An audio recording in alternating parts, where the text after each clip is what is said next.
One moment, Madison Square Garden goes absolutely insane. The next moment, the landscape of Monday Night Raw changes forever. What you're about to hear is the backstage story that nobody's talking about, the moment that could reshape the entire power structure of professional wrestling, and the return that's about to make the Bloodline more dangerous than ever before. Stick around as we break down exactly what went down behind the curtain at Message when Zilla Fatu walked through that golden curtain and into the most powerful faction in sports entertainment.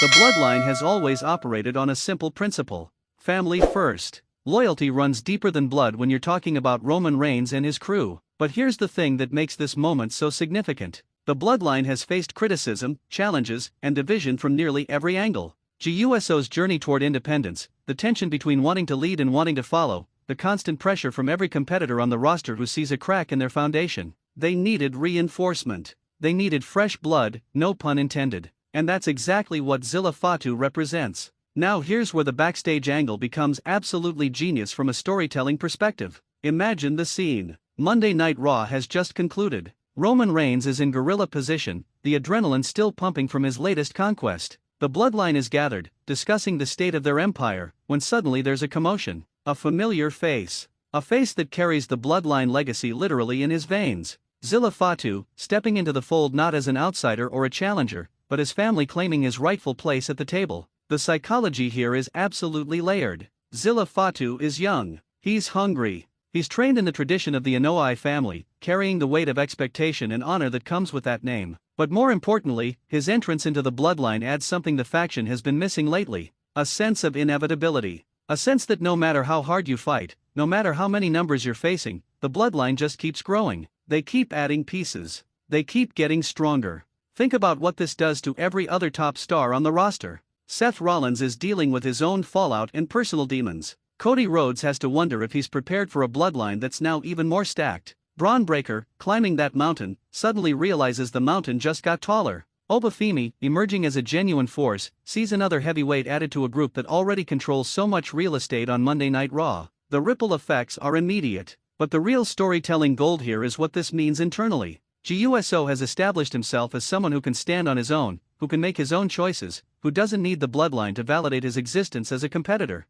Now enter Zilla Fatu, walking directly into the embrace of the very structure that G fought so hard to establish independence from. That's a mirror. That's a question mark hanging over everything G has accomplished. Does loyalty to family always come calling? Is independence even possible when your blood ties are this deep? The rumors backstage suggest that Roman Reigns saw something in bringing Zilla into the fold at that exact moment, at that exact location. Madison Square Garden is a spiritual home for wrestling. It carries weight. It carries history. Having Zilla answer the call at Message, of all places, plants a flag. It says that the Bloodline operates on a level of organization and coordination that transcends geography, that transcends timing, that transcends explanation. When Roman calls, family answers. No questions asked. And here's what makes this devastating from a competitive standpoint. Zilla isn't just another body. He's brought up in tradition. He's connected to one of the most legendary families in professional wrestling history. He understands psychology. He understands the mental aspect of professional wrestling in a way that wrestlers spend years trying to develop.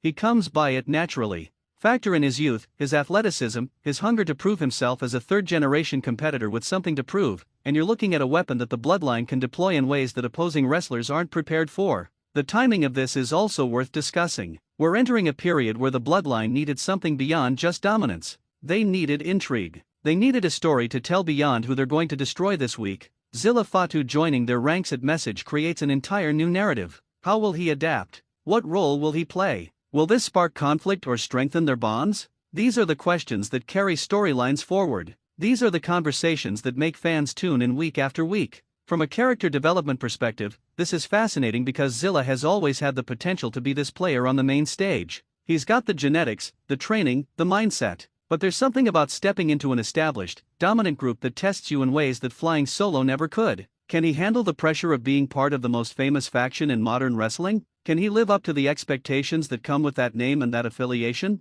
That's drama. That's television. The other factions on Monday Night Raw have to be taking notice too. If the Bloodline is strategically adding pieces during moments of high visibility, during moments that carry symbolic weight like Message, then other groups need to be thinking about their own depth of talent, their own recruitment strategy, their own ability to respond to challenges. This creates natural competition between factions, which creates compelling narratives that carry momentum week to week. What happened backstage at Message wasn't just Zilla Fatu joining a faction. It was the Bloodline making a statement about their confidence, their resources, and their willingness to evolve. It was Zilla stepping into a legacy that demands everything from him. It was the wrestling landscape shifting in a way that opens up months' worth of storytelling possibilities. And it all happened in the moments after the cameras stopped rolling, in the real conversations that happen when kayfabe takes a backseat to the actual business of positioning talent for maximum impact. The question now is what comes next. How does this change play out on television? How do we see Zilla integrated into the Bloodline's assault on every championship and every competitor standing in their way?